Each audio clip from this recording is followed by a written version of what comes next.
Watergate Scandal, 1972. The DNC located at the Watergate Hotel was broken into by 5 burglars. As soon as conspiracy was hinted at, the Attorney General, Elliot Richardson, appointed Archibald Cox to special prosecutor for the investigation. Nixon fired Cox on the Saturday Night Massacre, but was forced to appoint Leon Jaworski to the position to quell public rage. One of Nixon's assistants mentions tapes recorded by the president, which led to the asking of release of those tapes. President Nixon refused, arguing it was for the safety of government officials. In April 1974, Jaworski obtained a subpoena that ordered Nixon to release those tapes. Nixon conceded, but released heavily edited versions of those tapes. Not satisfied, Jaworski tried again, but Nixon's attorney James D. St. Clair requested John Sirica, the district judge of D.C., to negate subpoena. Sirica denied, and so Nixon and Jaworski both appealed to the Supreme Court. I'm not a crook. But sir, we're not I'm not a crook. talking about that. Order in the court. We have gathered here today to listen to the case of United States v. Nixon. Prosecutor, present your case. Well, Your Honor, we have here present a subpoena for the President to release the tapes. Which we did. While true, these tapes were heavily edited and have delayed the investigation of this case. I ask for Your Honor to side in my favor. Well, what does the defense have to say to this? As my client has clearly stated, he's not a crook. As well as, these tapes hold critical government information, and he has exercised his power for absolute executive privilege to protect these government officials. Hold on. Alright, we have heard enough. We will take a brief recess to go over and decide this case.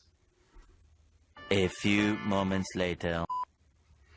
The time has come to decide. Judges, if you side with Nixon, say aye.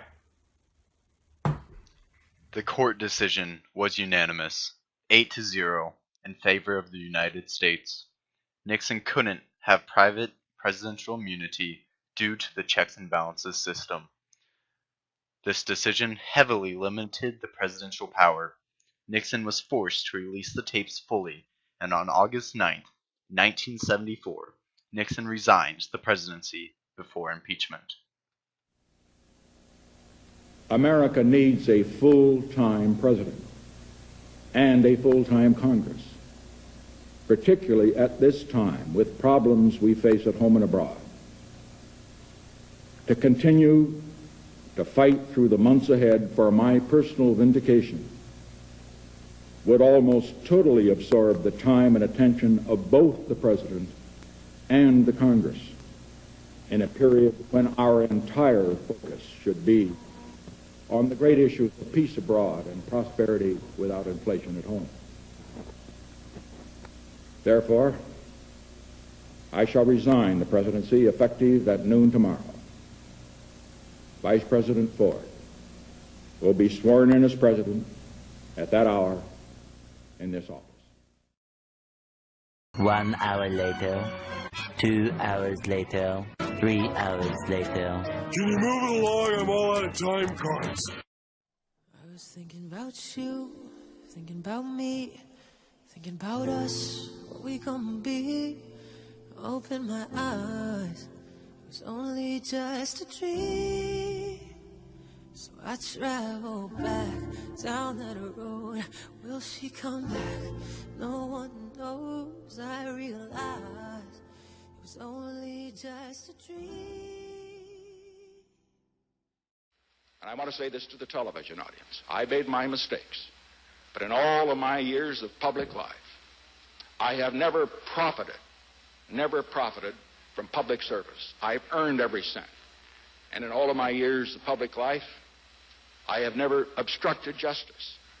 And I think, too, that I can say that in my years of public life, that I welcome this kind of examination because people have got to know whether or not their president is a crook. Well, I'm not a crook. I've earned everything I've got. President? Well, I'm not a crook.